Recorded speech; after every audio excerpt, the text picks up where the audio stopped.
Mientras encuentras la palabra o el texto, la cita, quiero adelantarte de lo que vamos a hablar el día de hoy. Hemos estado hablando de responsabilidades y privilegios al ser un miembro de una iglesia cristiana o parte de una iglesia cristiana, de una iglesia local. Esta es una iglesia local.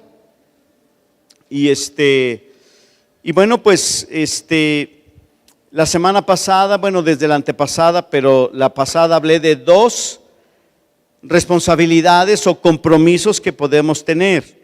Hoy quiero compartirles de otros dos, la semana que entra otros dos y ya, hasta ahí nada más, 6 solamente.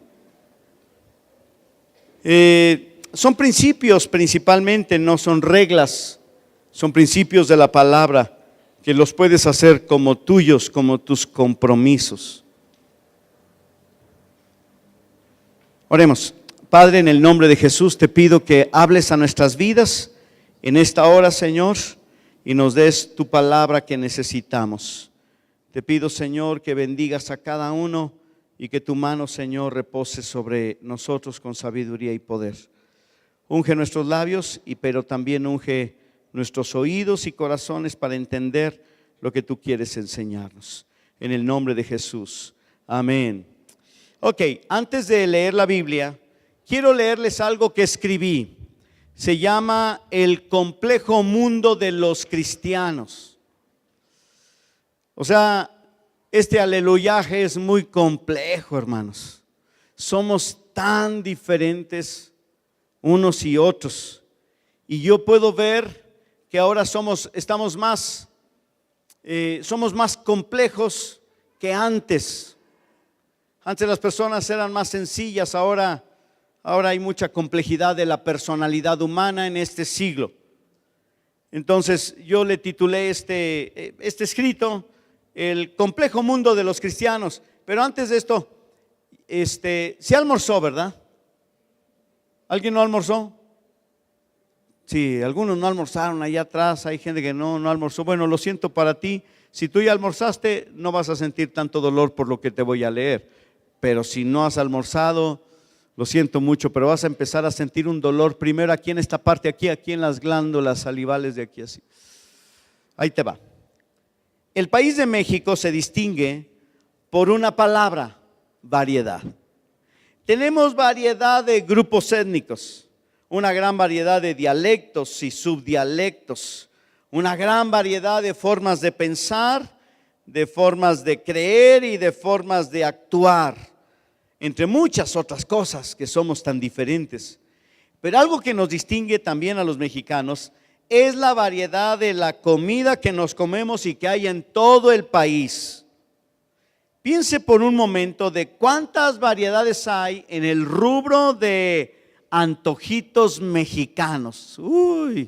Pero dentro de los antojitos mexicanos vamos a hacer una subdivisión. Solamente la comida que viene del maíz. No, pues viene mucho, ¿verdad? Del elote. Hay una gran variedad desde, pues ¿qué les gusta, verdad? Aquí les va para mencionarles. Tacos rojos, tacos mineros, enchiladas suizas, enchiladas potosinas, enchiladas rioverdenses, enchiladas huastecas, bocoles, chalupas y flautas. Flautas de carne deshebrada, de papa, de queso, de pollo. Guaraches, sencillos guaraches con carne de res bañada en salsa verde. Dijo. ¿Y qué diremos del pozole? Estilo guerrero, pozole norteño, pozole verde, pozole rojo, pozole con pancita, tostadas de pollo, de carne deshebrada, de cueritos y hasta tostadas de boca cuando te quemas. Y las gorditas ni se diga. Pues tenemos gorditas de huevo rojo, de huevo verde, de chicharrón prensado, de chicharrón de cuero, de huitlacoche, que es maíz con maíz, de deshebrada, de costilla, de frijoles, de mole con arroz, de picadillo, de rajas, de queso, de papas, etcétera, etcétera. Además también tenemos chilaquiles. ¿Qué les gusta? Chilaquiles naturales, chilaquiles con pollo, chilaquiles con huevo y entre otros, ¿no? Tamales, de todos los colores y sabores, de dulce y salados. Hay tamales. Fíjense que dije, hay tamales, y alguno va a decir, ¿a cómo? Hay tamales de todo, ¿verdad? El otro día nos invitaron unos tamales de Nayarit y le ponen verduras y de aceitunas y esas cosas. Dije, válgame, y estos tamales tan extraños. Una persona de aquí de la congregación le entró un concurso de repostería con dulces, perdón, con chocolates Costanzo, y ganó. La hermana ganó el concurso. ¿Y saben qué hizo? Tamales de chocolate Costanzo. Y los probé. Prefiero los chocolates solos. Pero ganó, ¿verdad? Y le dieron dinero por eso. Bueno, ¿y el megatamal? El zacahuil. Y nos está esperando en la casa un zacahuil de anoche, sobró. Pero también hay cosas de dulce, por ejemplo, el pastel de elote, pan de elote y el pinole.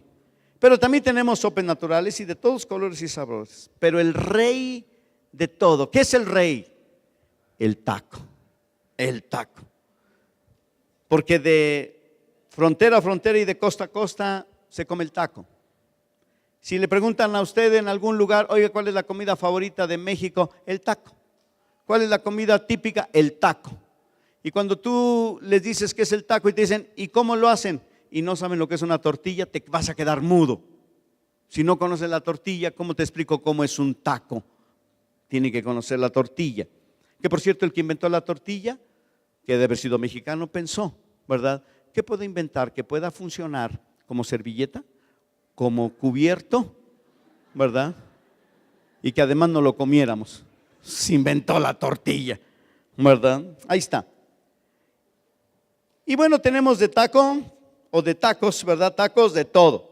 Tacos de canasta, de trompo, de lengua, de cabeza, de cachete, de ojo, de sesos, de tripitas, de carne asada, de res, de puerco, de chorizo y hasta quesadillas. ¿Y cómo nos bajamos nosotros todo esto? Pues están las bebidas a base de elote. Por ejemplo, está el atole, el champurrado y el tejuino, helado, está bien bueno. O el tejate allá en Oaxaca. Y si nos empanzurramos y nos embaramos, un té de pelos de elote. Muy bueno para los males renales, para limpiar las vías urinarias. Alivia toda clase de dolores como dolores reumáticos, hombros adoloridos, dolores de espalda, cinturas, piernas, de artritis y hasta te quita lo embarazado. No, eso no. Ayuda a depurar el organismo. Ayuda a regular los niveles de azúcar bajos en los diabéticos, dicen. Y hasta te ayuda a deshincharte de ese volumen excesivo de tu vientre, siempre y cuando te tomes 3 o 4 tazas de ese té por día. Eso fue lo que encontré. Ahí nomás, ¿qué le parece? Estoy seguro que a esta lista le faltan muchos antojitos más. Todos buenos para quitar el hambre, pero también para quitarlo de manera sabrosa. Porque ¿qué caso tendría comer sin placer? Por lo menos para los mexicanos. De todo esto me surge una pregunta. ¿En qué se parece toda esta gama de comida, de la comida mexicana, a la iglesia de Jesucristo? En la gran variedad de formas de adorar, de ser, de pensar que hay en la iglesia de Jesucristo.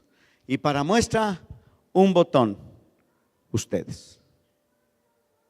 Porque aunque nos congregamos aquí y hacemos muchas cosas similares, sí somos muy diferentes. Pensemos nada más en una cosa, en la adoración. Y no solamente aquí, sino también en otras congregaciones. Hay los que cantan sentados, los que cantan parados, los que no cantan, los que cantan rancheras cristianas, rock cristiano, baladas, pop, raperas, cumbias norteñas y operetas. Están las alabanzas que pueden ser quedito, otras como románticas, están las de guerra, las que les gustan a la gente, de júbilo y de danza. Los que brincan, los que se caen, a los que los tumban, los que ruedan, los que lloran, los que gritan, los que tiemblan, los que agitan las manos, los que baten las manos, los que aplauden, los que levantan sus manos, pero no las levantan, nomás abren las palmas de las manos así, los que levantan sus manos con temor, o sea, a medias, y los que levantan las manos y dan la patada. Ya se imaginará. Y entre este aleluyaje cristiano, ese universo cristiano, solamente de México, Hay mujeres, por ejemplo, que usan velo y las que no usan, las que usan pantalón y las que usan faldas largas, las que nunca se cortan el pelo y las que andan muy cortas, los que usan corbata y saco para cada reunión y los que no lo hacen, los que llegan a las reuniones para platicar y los que llegan para cobrar el abono de los quesos, los que vienen a la reunión para adorar a Dios y los que vienen a ver a sus amigos y sus familiares, los que se duermen, los anónimos, los de la secreta, los que sirven, los que son servidos, los que vienen para ver, los que no saben ni a qué vienen y los que hacen todo lo que se debe hacer. También tenemos entre nosotros los muy fijados en su forma de su apariencia, que les llaman los metrosexuales. Están las fashion, los fresas y los nacos. Todo eso tenemos. Pero también están los de las personalidades negativas. Hay cristianos de toda clase de personalidad negativa. Los que son muy sentidos, los que exigen sus derechos, los que imponen sus preferencias, los que quieren ser protagonistas, los que nadie conoce, los que se distraen, los que juzgan a todos, los que creen que todos están equivocados, los que creen que las cosas deben ser como ellos piensan, los contreras, que nada les satisface, los criticones que se quejan de todo, los mártires que son víctimas de las circunstancias, los aguafiestas que son pesimistas, los que son como aplanadoras, los y las que son como aplanadoras, que son muy insensibles, los que tienen baja autoestima, los que tienen la estima por las nubes, los que esparcen rumores, los que controlan, los traicioneros, los indiferentes, los envidiosos, los explosivos, los que te exprimen, etcétera, etcétera. ¿Qué significa todo esto? Variedad. ¿Qué pensaba Dios al permitir que experimentáramos esta gran variedad de personalidades, tradiciones, enseñanzas, fijaciones, entre otras cosas? Creo que puede ser una o dos o tres, pero hasta 4 razones. La primera es probablemente Dios tiene un gran sentido del humor. La segunda es que Él es muy creativo y así nos hizo a todos tan diferentes. La tercera, de la cual estoy un poco más de acuerdo, es que Él quería que supiéramos que Él nos ama sin importar cómo fuéramos y aún tan diferentes. Pero también nos enseña que debemos amarnos unos a otros a pesar de nuestras diferencias. Porque el que así nos amó, así dijo también: como yo los he amado, ustedes deben amarse unos a otros. Esa es la iglesia y esa es tu iglesia. ¿Cómo la ven? A veces hay gente tan difícil y quieren que los amemos, ¿no? Somos difíciles y esperan que los amemos. Y exigen. Y hasta nos dicen cuando se van enojados porque nadie los saludó: pues no, que muy amorosos y que muy hermanos, ni siquiera me saludaron, ni siquiera supieron cómo me sentía. Claro, porque nunca dijiste nada y que pensabas o querías que nosotros te adivináramos el pensamiento, ¿verdad? Pero esas personas que dicen: es que nadie me saluda, está exigiendo algo, espera algo, exige que le amen, exige que lo tomen en cuenta, son exigentes. Y bueno, tenemos que amarlos de todos modos, pero nada más es para darles una idea de cómo a veces es la iglesia de Jesucristo. Al hablar de los compromisos que podemos adoptar, recuerda que son más que más que estatutos de la iglesia, son principios que podemos adoptar y podemos aplicarlos en nuestras vidas. El primer compromiso lo mencionamos la semana pasada: seré un miembro diligente de mi iglesia. El segundo compromiso: seré un miembro que procura la unidad de la iglesia. Y la tercera es la de hoy: no le impondré mis preferencias y mis deseos a la iglesia. Pati y yo, cuando compartimos, mi esposa y yo, estos temas, porque ella hoy compartió allá en Agape Norte y en la tarde ella le toca ir a Agape Vespertino y yo a Agape Centro, y regularmente pues compartimos estos temas, los mismos en todos lados. platicamos, ¿no? Y nos ponemos a estudiar un poquito más conversando sobre el tema. Y pensamos en este compromiso: no impondré mis preferencias y mis deseos a la iglesia. Y déjenme decirles, me quedé pensando si hay algo en esta congregación o en alguna de las sedes que no me gusta. Que no es algo necesariamente grave o malo, pero simplemente no me gusta. Tampoco es pecado. Y tampoco me voy a decir las cosas que no me gustan. ¿Para qué las digo? Pero a veces hay cosas que no me gustan.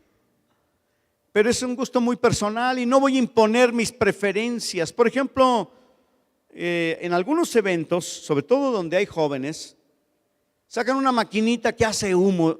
Las únicas máquinas que hacían humo eran pues los fumadores, pero ahora ya hay unas maquinitas y echan humo.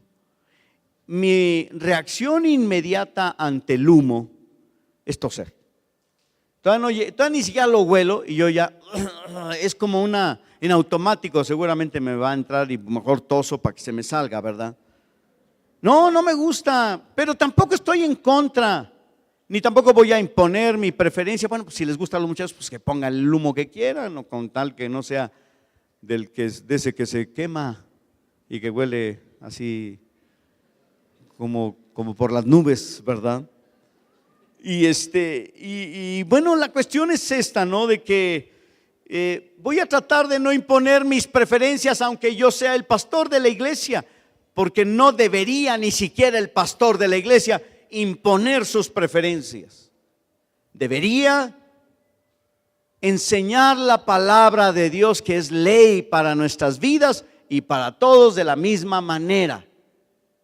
Y las preferencias, bueno, y de alguno, oiga, entonces ¿por qué no cantamos las rancheras si esas a algunos les gusta?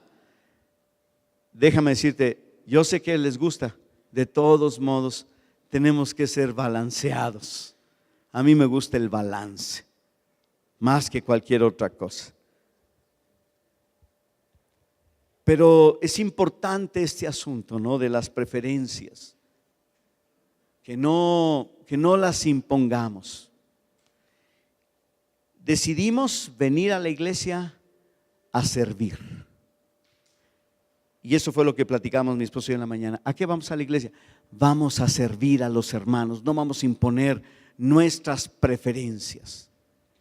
Porque si fuera por preferencias y fueran leyes, imagínate algunas de las cosas que podría ser. Leamos la Biblia, Mateo capítulo número 20. Vamos a ver una historia de alguien que quería imponer preferencias. Ya la tiene, ¿verdad? Dice la Biblia así, en el capítulo número 20 de Mateo, en el versículo 20, dice: entonces se le acercó la madre de los hijos de Zebedeo con sus hijos, postrándose ante él y pidiéndole algo. Él le dijo: ¿qué quieres?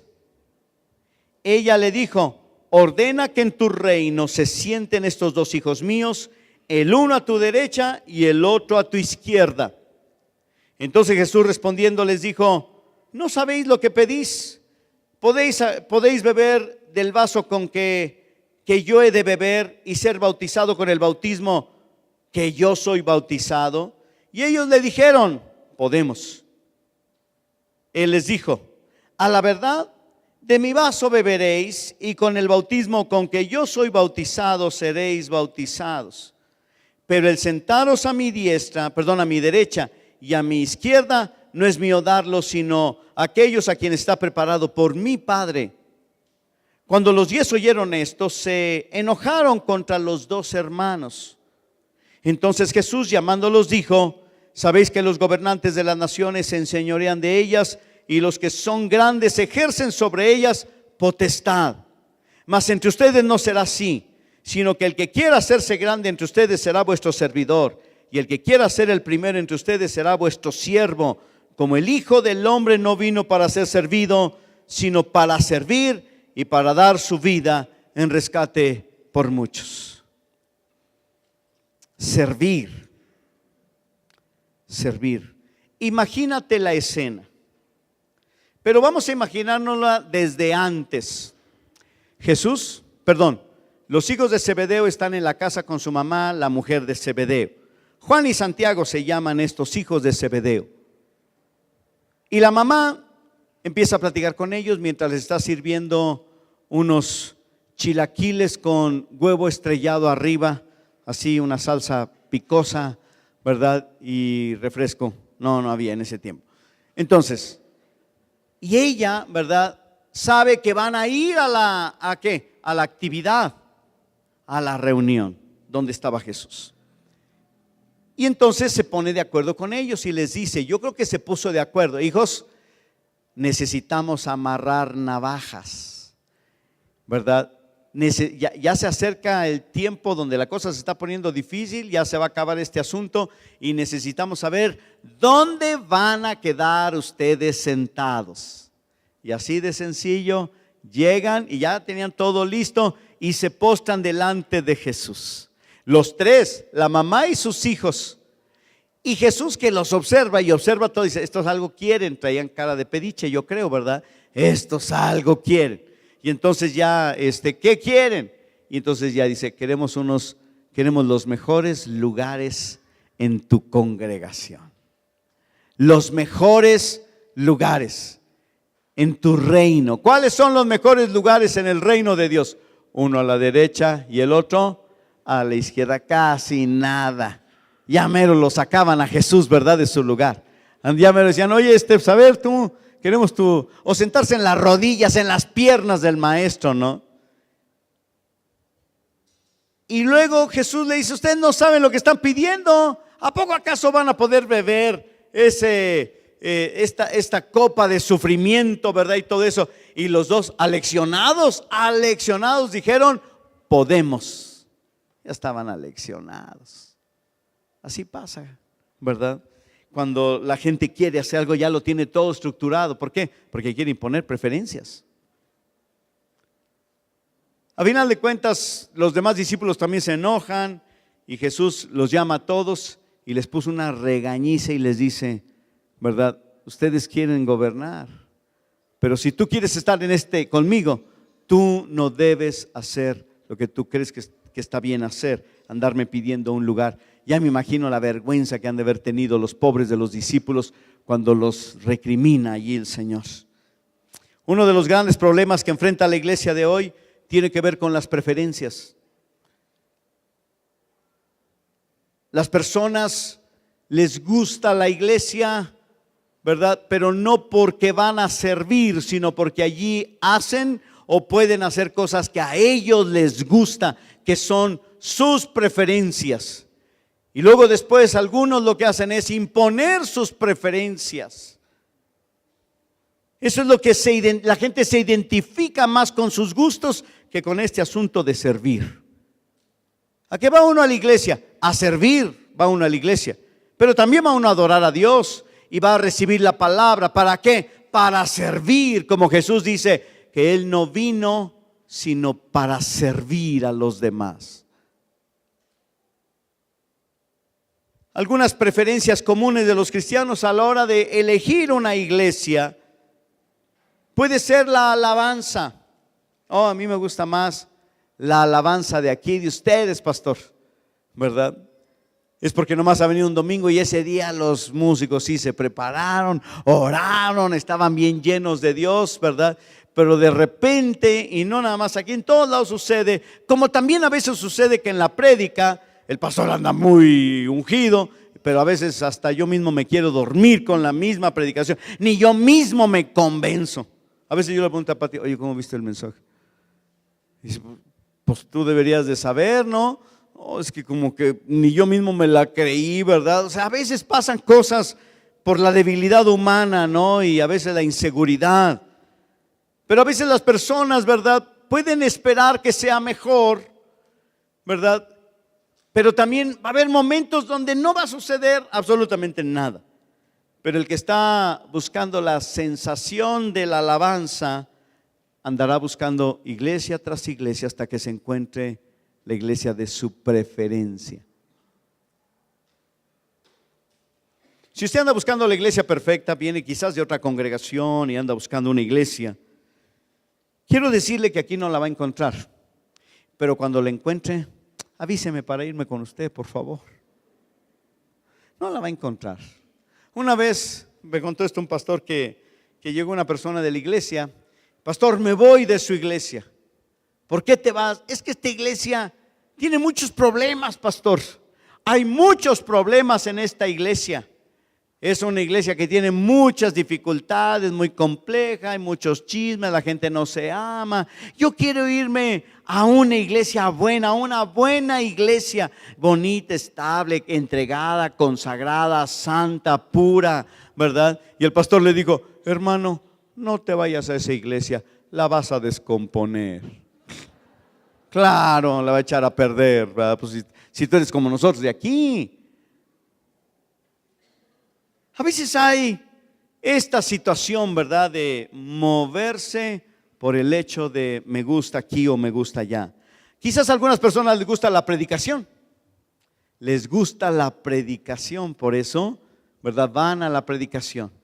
Y el día que el pastor amanece con agruras y no tiene, le duele hasta el pelo, hasta la mugre de las uñas, y predica enojado y echa pero lumbre, ¿verdad? Ay, ahora sí como que me sentí como regañado, ¿verdad? Y sí, porque a veces la gente está buscando a alguien que lo haga reír, que no lo haga sentir mal y que de preferencia sea corto.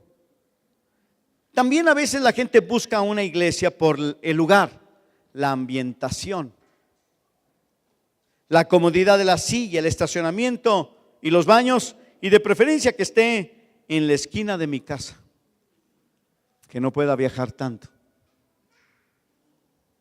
Porque buscan una iglesia según su gusto y como les acomode.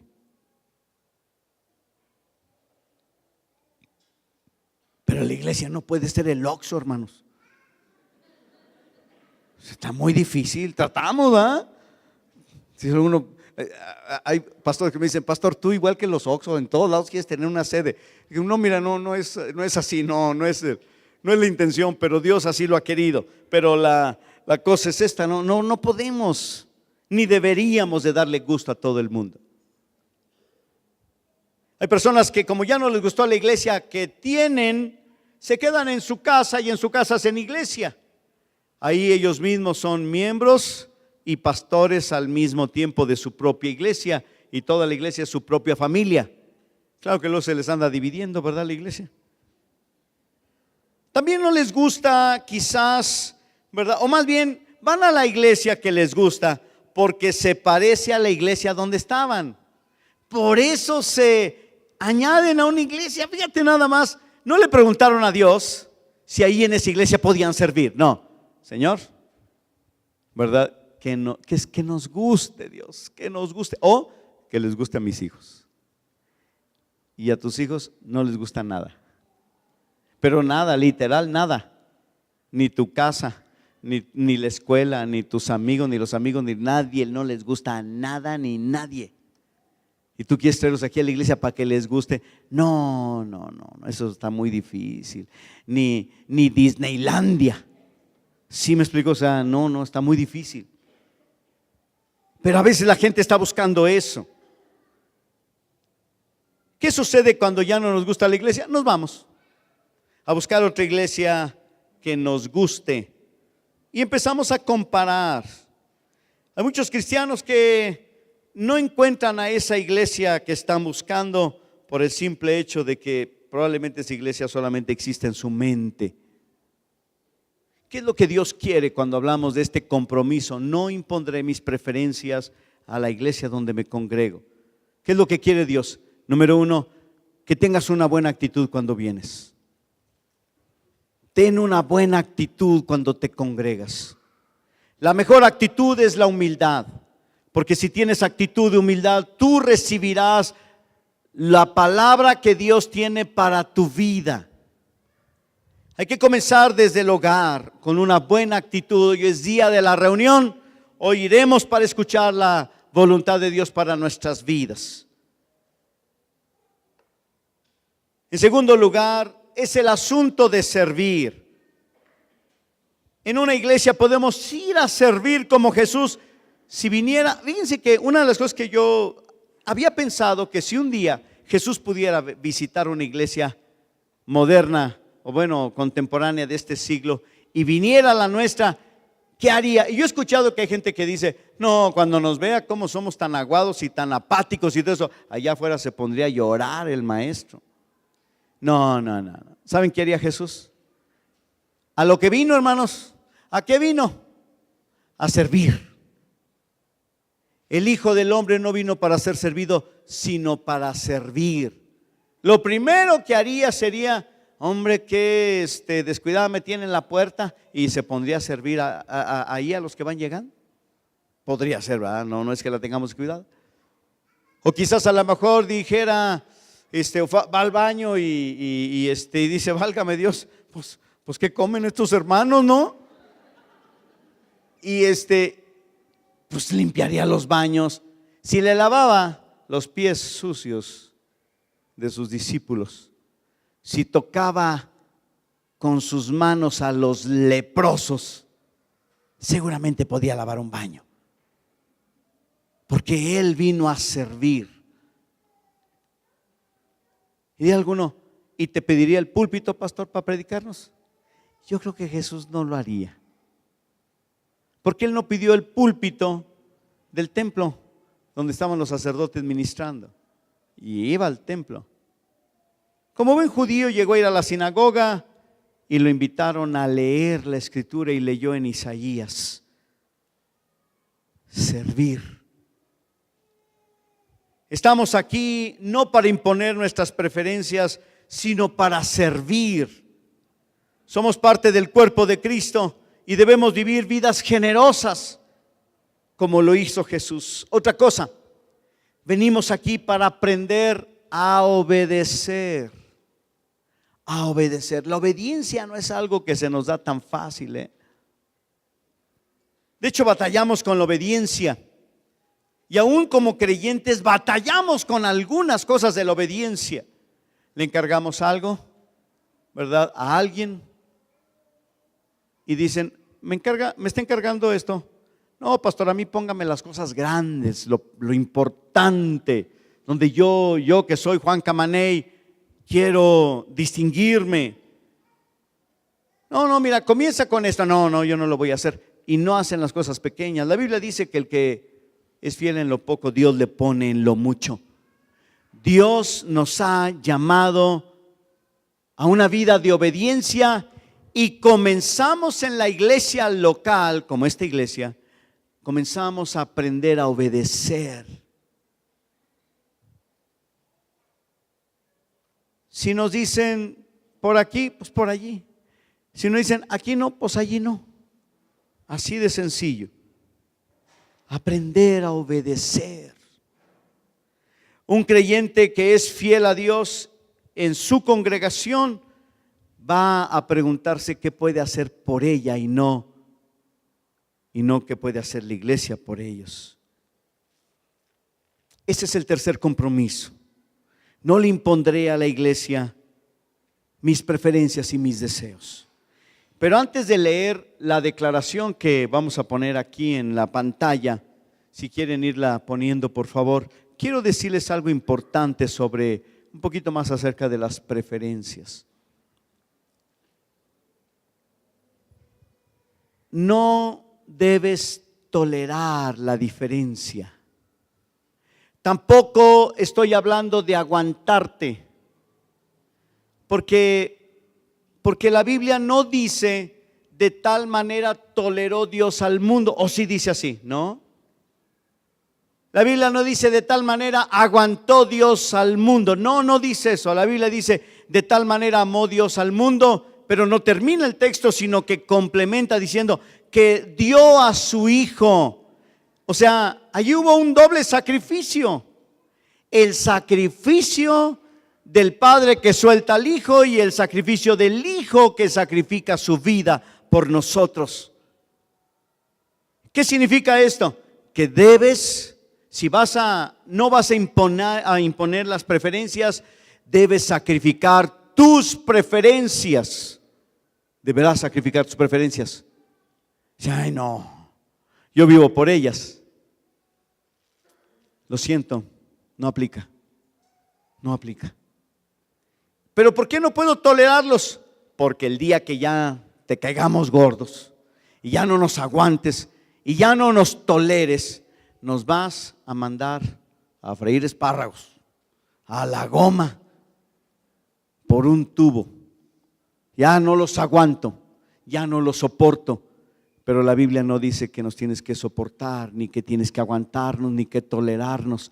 Tienes que amarnos y tenemos que amarnos y tenemos que sacrificarnos.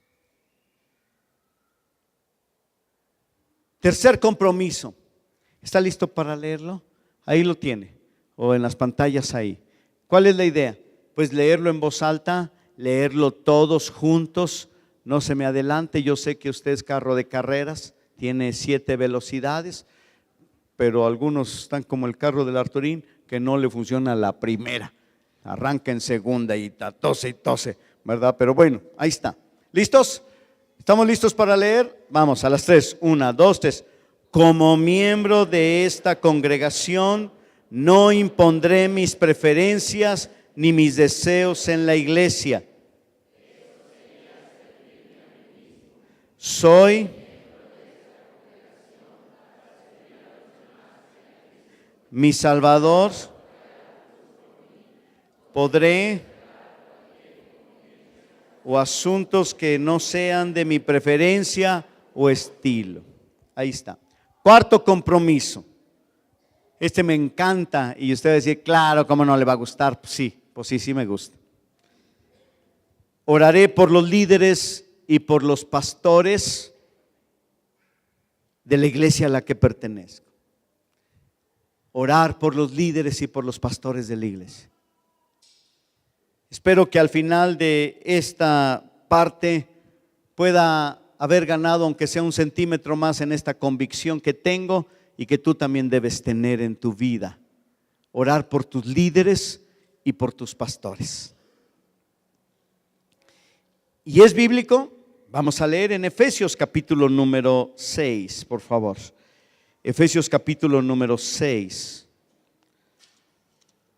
El apóstol Pablo les escribe a los cristianos de Éfeso y les dice en el versículo 18, 19 y 20 de la siguiente manera. Ahí lo tienen ustedes también en pantalla. Dice, orando en todo tiempo con toda oración y súplica en el Espíritu, velando en ello, dice ahí, con toda perseverancia y súplica por todos los santos. Versículo 19 dice, y por mí, a fin de que al abrir mi boca me sea dada palabra para dar a conocer con denuedo el misterio del Evangelio, por lo cual soy embajador en cadenas, que con denuedo o valentía y unción hable de él como debo hablar. ¿Por qué debemos orar por los pastores y líderes de la iglesia? ¿Por qué debemos orar? Cuando hablo de pastores y líderes, quiero decirles que tenemos que orar por los líderes de la congregación, no nada más por los pastores Arturo y Pati de la congregación. Tú debes orar por los líderes también. ¿Quiénes son los líderes de la congregación? Bueno, los que están al frente de los ministerios, por ejemplo, los que están al frente de los ujieres, los que dirigen ese grupo de ujieres, los que dirigen el ministerio infantil, los que dirigen una célula, los que dirigen un discipulado, los líderes de diferentes ministerios. Debemos orar por ellos, aún hasta por los que enseñan a los niños, que finalmente son maestros líderes en el salón de clase de nuestros hijos. Debemos orar por ellos, debemos pedir a Dios por ellos y por los pastores también. ¿Por qué razón? Una de las razones principales es porque los pastores no somos superhombres ni supermujeres, no somos de acero. Los pastores también se enferman, los líderes también se enferman. Debemos orar por ellos. A veces es tan difícil, ¿verdad? De poder, ¿verdad? Hacer la obra de Dios, ¿verdad? Y luego peor cuando nos enfermamos. Hace poco un pastor amigo nuestro, querido, amado de nosotros, como de veras lo apreciamos mucho, se enfermó y en el púlpito se andaba desmayando. Y al principio yo dije, ay, qué osote, yo espero que nunca me pase eso, Dios mío, líbrame, ¿verdad? Y él tuvo que decirle a su esposa que por favor tomara ese momento porque él se estaba desmayando. Alcanzó a decir, se sentó allí. Y al principio, pues, cuando yo platiqué con él, pues sí, claro, nos reímos y dijimos, nos chanceamos, ¿verdad? Todo lo que quieran. Pero yo dije, hay que orar por los pastores. Los pastores también se enferman. Pasan por situaciones difíciles. Los pastores también se desaniman. ¿A poco? Sí. Se desaniman los pastores. Pierden el rumbo de sus vidas. ¿Qué significa eso? Significa que a veces, saben que fueron llamados, no van a dejar a Dios, seguirán amando a Dios, pero no saben ya no le ven sentido a lo que están haciendo. Dirán, no puede ser, pastor, que un pastor no sepa cuál es el sentido de la vida. Pues si le estoy diciendo la verdad. Y además yo también tengo la misma pregunta que tú. Los pastores también se deprimen. Los pastores entran en momentos de depresión muy, muy profundos, muy dolorosos. ¿Alguno de ustedes se deprime, pastor? Regularmente me deprimo una vez a la semana, pero nomás como un minuto. No me dejo, porque no tengo esa condición, pero tampoco quiero criticar a los que la tienen. Voy a ofrecer mi ayuda, mi apoyo, mi amor y mi oración a los que padecen depresión, porque es una enfermedad. Hay personas, hay pastores también que se agotan, se cansan, pero no estoy hablando del cansancio físico, estoy hablando del agotamiento de su deber. Porque algunas personas dicen, ¿usted pastor se cansa? Claro que me canso, comenzamos desde las 8 un discipulado, 3 predicaciones en la mañana y una en la tarde y algunas veces consejería en medio. Pero el cansancio, aunque me hagan las patas en la noche, así me hacen las patitas en la noche, pero me da gusto porque ese cansancio es de haber hecho mi trabajo y de lo que me gusta hacer. Y si tú trabajas en lo que te gusta, en la noche cuando te duelen los pies, pero me duelen porque trabajé. ¿Sí me explico? No estoy hablando de esa clase de cansancio que se quita con un buen sueñito. Estoy hablando del agotamiento, donde ya no quieren nada. Conocí un pastor que agotado seguía siendo el pastor de la iglesia, pero se fue a vivir a otra ciudad. ¿Cómo le hacía? Venía desde la otra ciudad a predicar. Y se fue a otra ciudad. De plano, estaba agotado. Ya después que se le quitó el agotamiento ya le gustó, pero ya esa es otra cosa. Se sienten presionados. Los pastores y los líderes pasan por aflicciones familiares. Pasan por situaciones financieras precarias, difíciles. Algunas veces los pastores y líderes, incluso hasta líderes de célula, se ven abrumados por la enormidad de su deber y algo de, pero si nomás tiene 4 o 5, pues para que vean cómo es el asunto. Y lo delicado de su tarea, a veces los pastores pasan ese agobio por lo delicado de su tarea.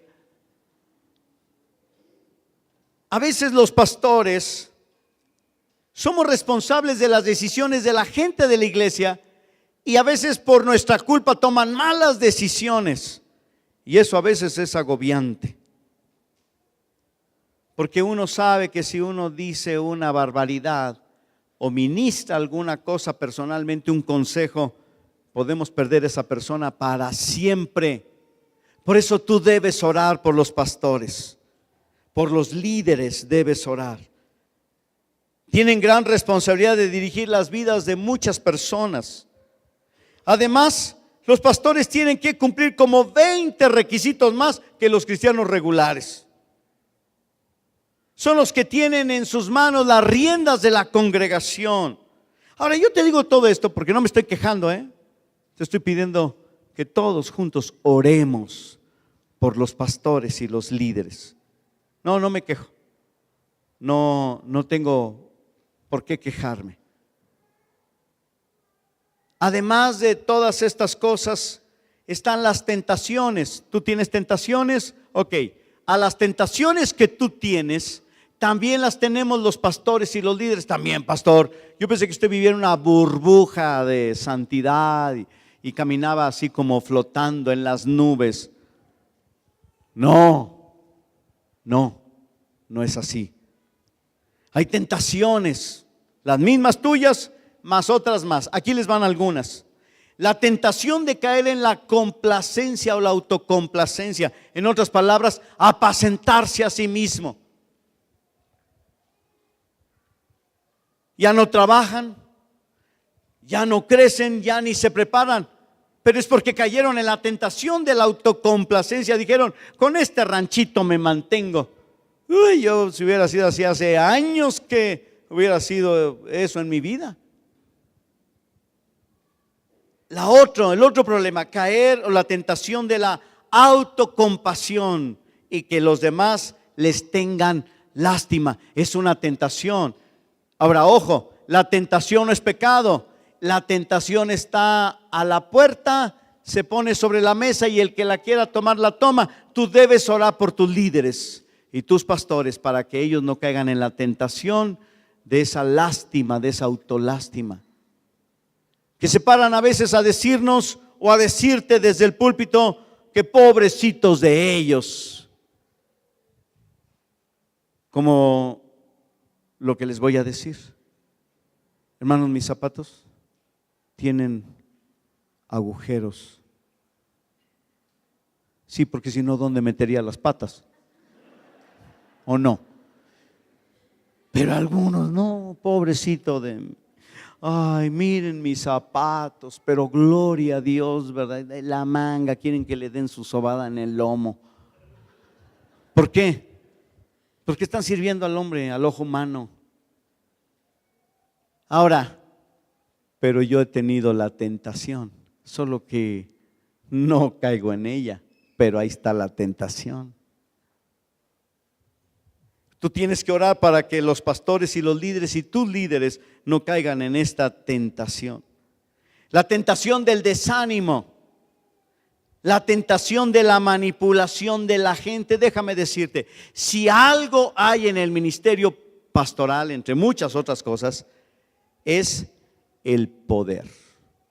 Ay, hermanos, ustedes tienen que orar por los líderes y los pastores, porque hay una gran tentación de la manipulación.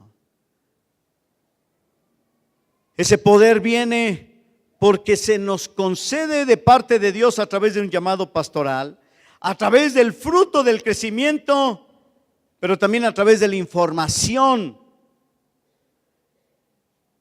Yo sé cuando las personas o algunas personas están padeciendo situaciones económicas muy difíciles, que podrían vender sus terrenos, sus casas y sus carros por una tercera o cuarta o quinta parte del valor. Si se los pudieran ofrecer, si alguien hubiera, y yo lo sé, pero si yo lo hiciera, sería pecado y no voy a cometer ese pecado. Porque la Biblia dice que no debes agarrar ahorcado a una persona. Que si bien puede haber una oportunidad, aprovéchala. Quizás una oferta, adelante, pero no te aproveches de eso. Y yo y otros líderes hemos sabido tantas cosas de la gente que anda.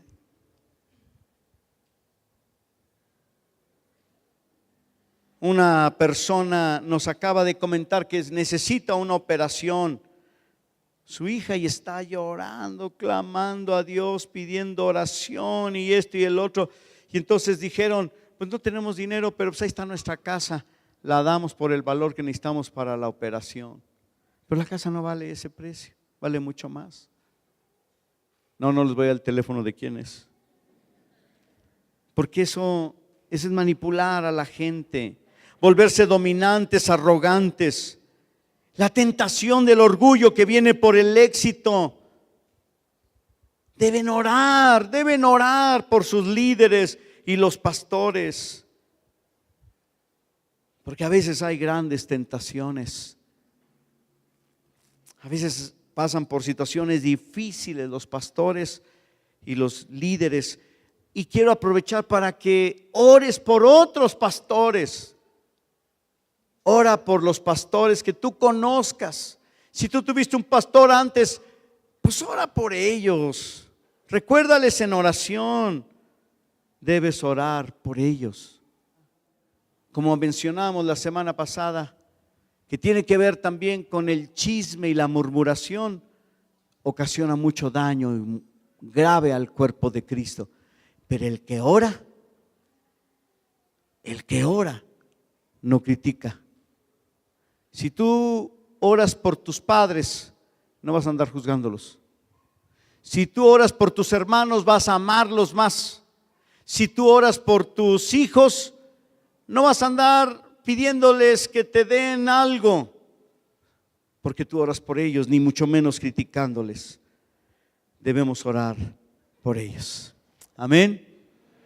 Cuarto compromiso. ¿Sí está dispuesto al compromiso? Muy poquitos. Se me hace que no entendieron la predicación. Bueno, va de nuevo, desde el principio va de nuevo la predicación. Cuarto compromiso, ya lo tienen ahí. ¿Está listo? Es de orar por los líderes y pastores. Dice así, 1, 2, 3. Como oraré por los líderes y pastores de mi iglesia todos los días. Sus días están llenos de numerosas demandas. Además,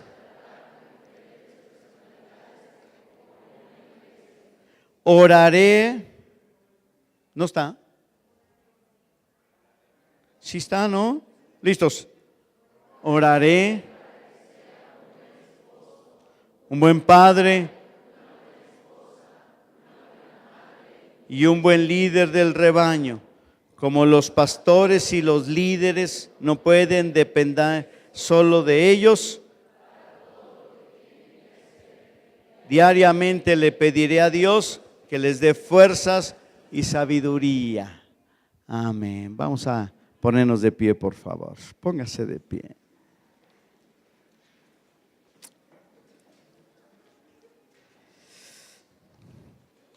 Vamos a orar, por favor.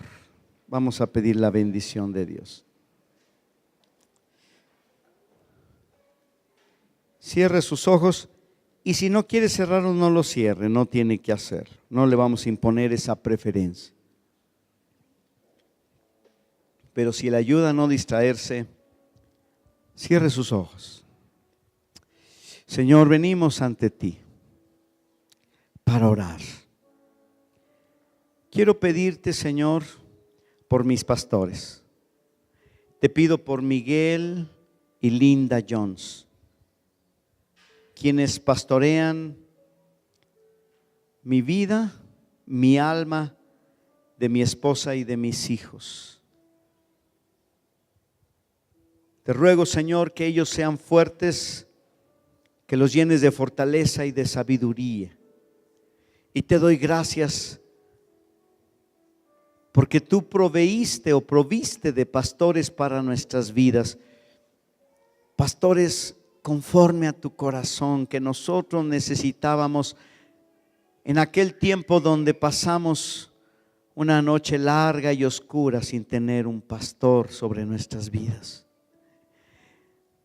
Pero te damos gracias porque la mañana llegó y hoy podemos darte gracias por nuestros pastores. Y nos unimos todos a orar por los líderes de la iglesia, Señor. Oramos para que tú les bendigas, les llenes de tu amor, de tu presencia. Oramos, Señor, para que ellos sean fuertes y sabios. Oramos, Señor, por los líderes y pastores de esta congregación, para que tú, Señor, seas glorificado por sus vidas y puedan cumplir el llamado que tú les has dado.